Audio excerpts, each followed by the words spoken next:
Сәлеметсіңдер ме балалар? Бүгін біз сендермен ағаштар неге ашуланды деген тақырыпты, сонымен қатар туынды сөздердің жасалу жолдарын қарастыратын боламыз. Ең бірінші тапсырмада мәтінді оқыңдар деген тапсырма берілген. Бұл жерде Алмабек туралы айтылады. Алмабектің мектебінде көшелерді көгертіп, ағаш отырғызу үшін сондай апталық ұйымдастырады.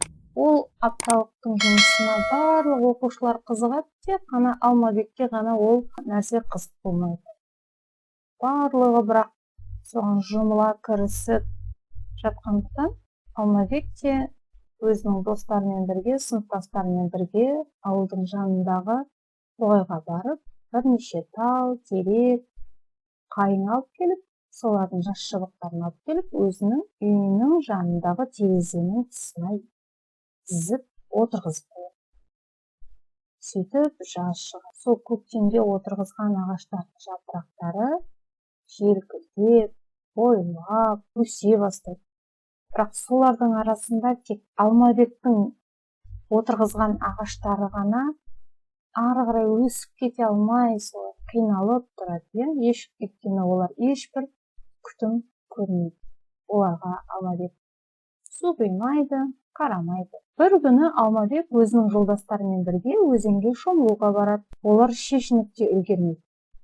Сол кезде кенеттен ауа райы бұзылып, аспанды қара бұлт басып кетеді. Қасындағы достарының барлығы жалма-жан үйлеріне қаша жөнеледі.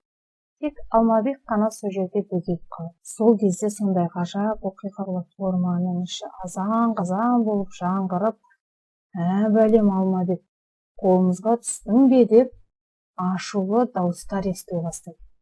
Алмабек қатты қорқып кетеді.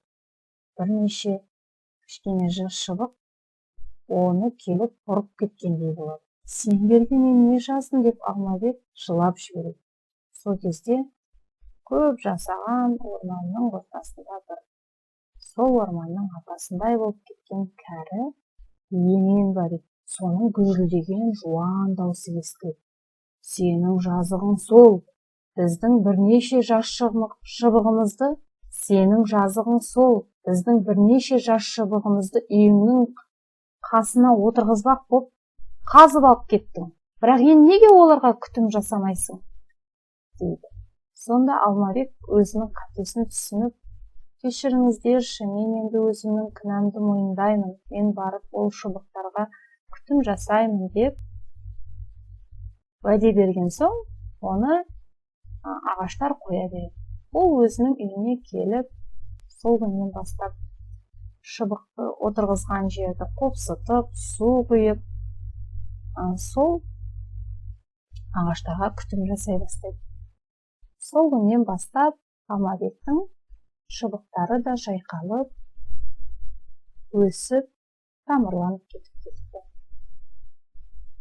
Енді осы мәтінді бөліктерге бөліңдер, кестені толтырыңдар деген бірінші тапсырманың астында осындай тапсырма берілген екен сендерге. Бұл жерде мәтіннің 3 бөлімі бар, біз білетін: кіріспе, негізгі бөлім және қорытынды бөлім. Сондағы айтылатын негізгі ой қандай? Бірінші, кіріспе бөлімде мектептегі ағаш отырғызу апталығына ұнатпаса да Алмабектің қатысып, тоғайдан тал, терек әкеліп, терезе жанына отырғызуын айтсақ болады. Негізгі бөлімде күтім көрмеген Алмабектің ағаштары жұтайды. Орманға барған Алмабекке орман ағаштары шағымдайды. Қорытынды бөлімде Алмабектің ағаштарға күтім жасауы, оның ағаштарының жандануы туралы айтылады. Енді бірінші тапсырманың әсінде мәтіннің мазмұнын қорытындылауға болатын мақал-мәтелді көрсетіңдер, таңдауларыңды дәлелдеңдер дейді.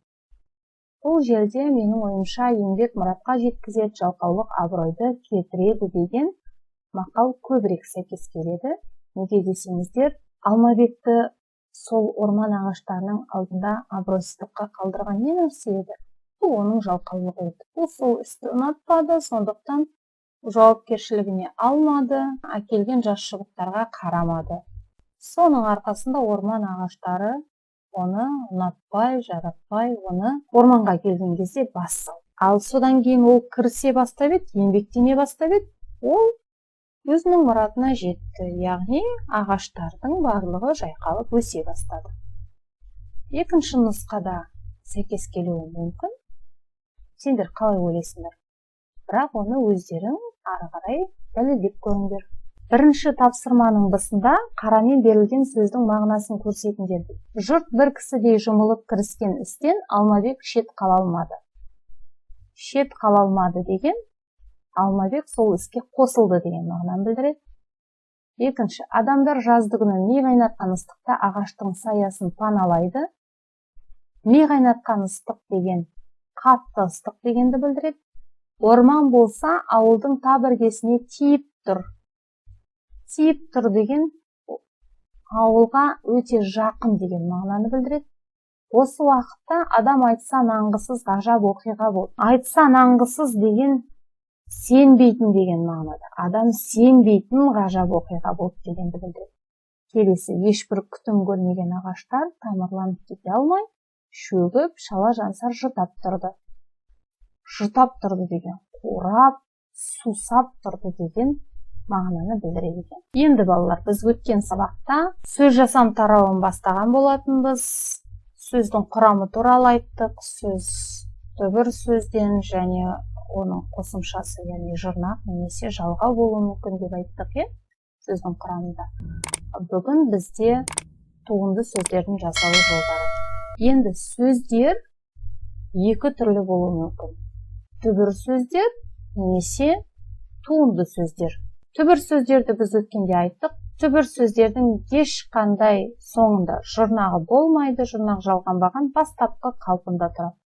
Ал туынды сөздер сол түбір сөздерге жұрнақ жалғану арқылы жасалады сөздер. Мысалы, ас деген сөзге хана деген жұрнақты жалғасақ, асхана деген бізде туынды сөз пайда болды. Ол ас деген түбір сөзден хана деген жұрнақты жалғау арқылы пайда болды. Үй деген түбір сөзге шік деген жұрнақты жалғайтын болсақ, үйшік деген туынды сөзді аламыз. Оқу деген сөзге ш деген жұрнақты жалғайтын болсақ, оқушы деген туынды сөзді аламыз. Көңіл деген сөзге д деген жұрнақты алатын болсақ, көңілді деген туынды сөзді аламыз. Қарап тұрсақ, алғашқы мағынасына қосымша үстеме мағына жамалады, немесе ол сөз мүлдем басқа мағынаны беріп кетеді, жұрнақты жалғаған кезде. Өткенде біз айтқан болатынбыз, өйткені жұрнақ сөздің мағынасын өзгертеді. Енді осы туынды сөздер тек түбір сөздерден жасалмайды. Ол сол туынды сөзден де жасала береді. Мысал келтірейік. Мысалы, оқы деген түбір сөзге оған т деген жұрнақты жалғасақ, оқыт деген туынды сөз шығады. Оқыт деген сөзге у деген жұрнақты жалғасақ, оқыту деген туынды сөз шықты. Оқыту деген сөзіміз оқыт деген туынды сөзден шығып жатыр. Енді ш деген жұрнақты жалғасақ, осы сөзге оқытушы деген туынды сөз жасалды тағы да бір. Ол да оқыту деген туынды сөзден жасалып тұр. Енді лық деген жұрнақты жалғасақ, оқытушылық деген туынды сөз жасалып тұр. Келесі мысал, кітап деген сөзге хана деген жұрнақты жалғасақ, кітапхана деген туынды сөз жасалады. Оған ш деген сөзді жұрнақты жалғасақ, онда кітапханашы деген туынды сөз жасалды. Ол түбір сөзден жасалып тұрған жоқ, ол туынды сөзден жасалып тұр. Кітапхана деген туынды сөзден. Түсінікті болса, ары қарай тапсырмаға өтейік. Енді туынды сөздердің астын сызыңдар дейді екінші тапсырмада. Осының ішінде апталық, орындық, оқушылар, кешегі, діңгек, қыстақ деген сөздер, олар туынды сөздер.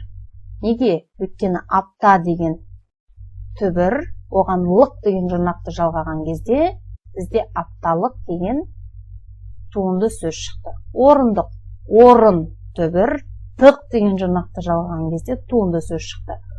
Оқу түбір ш деген жұрнақты жалғаған кезде оқушы деген туынды сөз шықты. Ал оның соңындағы лар деген көптік жалғауы. Келесі кешегі түбір кеше, қашан кешегі, г деген жұрнақты жалғаған кезде кешегі қай деген сұраққа жауап беріп кетті. Діңгек түбірі дің, гек деген жұрнақты жалғаған кезде бізде жаңа сөз шықты, туынды сөз. Қыстақ түбірі қыс, тақ деген жұрнақты жалғаған кезде бізде жаңа сөз шықты. Үшінші тапсырмада артық сөзді сызыңдар, себебін түсіндіріңдер дейді. Бірінші әдепті, ақылды, жалқау, тәртіпті. Өздерің байқаған болсаңдар, бұл жерде жалқау деген сөз артық. Не себепті? Себебі ол түбір сөз. Қалған сөздердің барлығы туынды сөз. Келесі үстел, қалам, орындық, қағаз. Бұл жерде де дәл сондай. Орындық деген сөз артық, себебі ол да туынды сөз. Б. Білім, білгіш, біл, білімпаз. Бұл жерде біл деген сөз артық, себебі ол түбір сөз, ал қалғанның барлығы туынды сөздер.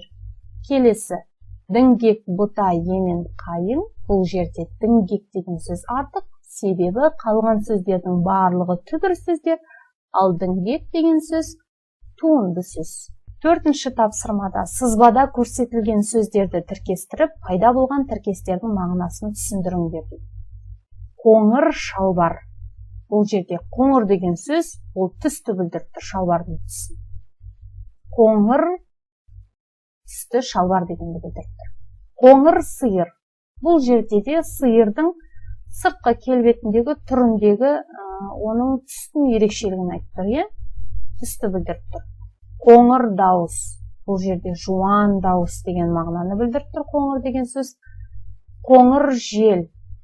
Салқын, жағымды жел деген мағынаны білдіреді. Қоңыр салқын. Суық емес, салқын, онда да жағымды. Келесі. Қатты кәмпит. Бұл жерде қатты деген сөздің мағынасы тастай, жұмсақ емес кәмпит дегенді білдіреді. Қатты қағаз, қалың қағаз деген мағынаны білдіреді. Қатты сөз, ауыр сөз деген мағынаны білдіреді. Қатты айту деген ұрысу деген мағынада. Қатты ыстық деген сөз өте ыстық деген мағынаны білдіреді. Бесінші тапсырма. Берілген сөздерді түбір мен қосымшаға ажыратып, мағынасын түсіндіріңдер дейді. Бұл жерде би түбір, ш қосымша, оның ішінде жұрнақ. Би билейтін адам, Биле, би түбір, ле қосымша, оның ішінде жұрнақ, іс-әрекетті білдіріп тұр. Билеу, би түбір, ле қосымша, жұрнақ. У түйгітістіктің жұрнағы. Билеу, ол да іс-әрекетті білдіріп тұр. Билеуші, би түбір, ле қосымша, оның ішінде жұрнақ. У жұрнақ, ш де жұрнақ. Енді бұл жерде билеу мен билеуші туынды сөздер. Оның ішінде туынды сөзден жасалған туынды сөздер. Ал жалпы төртеуі де туынды сөздерге жатады. Алтыншы тапсырмада 29-шы аудионы тыңдаңдар дейді. Бұл жерде аудиода мынандай оқиға баяндалады. Осы Қазақстан жеріндегі Әулиекөлге жақын жерде бейші қайыңдар орманы бар екен. Ол қайыңдар көрген адамдардың барлығын қатты таңғалдырады дейді. Сол қайыңдар орманына байланысты ел ішінде аңыз таралып кетіпті. Осы аудиода сол аңыз баяндалады. Бурабайдың маңында бір ауыл болыпты. Сол ауылдың жастары орман ішіндегі бір алаңқайға жиналады екен. Жігіттер мен қыздар ойнап, күліп, билеп, бір-бірінен сондай жақсы кеш ұйымдастырады екен. Соны естіген хан, ол да барып көргісі келеді. Сөйтіп, қарапайым киініп алады, халықтың ортасына кіріп кетеді. Байқалмай қалады. Жастар бір-бірімен ойнайды, ән айтады, бір кезде қыздардың билейтін уақытысы келеді. Сөйтіп қыздар, әдемі киінген қыздар билеуге алаңқайға шығып тұра қалады. Сөйтіп билей бастайды. Сол кезде хан оның барлығын көріп, қатты таңғалғанын жасыра алмай, айғайлап жібереді. Тамаша деп. Оны көрген халық ұялып қалады да, барлығы бастарын еңкейтіп, тағзым жасап, хандарына сөйте бастайды. Сол кезде ұялған биші қыздар қайынға айналып кетіпті дейді. Енді осы мәтіннің мазмұны бойынша А тапсырмасында сөйлемдерді толықтырып жазу керек екен. Бірінші, атақты Әулиекөлге жақын жерде бейші қайыңдар орманы бар. Екінші, бір-бірінен бітесіп өскен қайыңдар туралы аңыз қатты таңғалдырады. Бурабай маңындағы ауылдың жастары орман ішіндегі алаңқайға жиналады екен.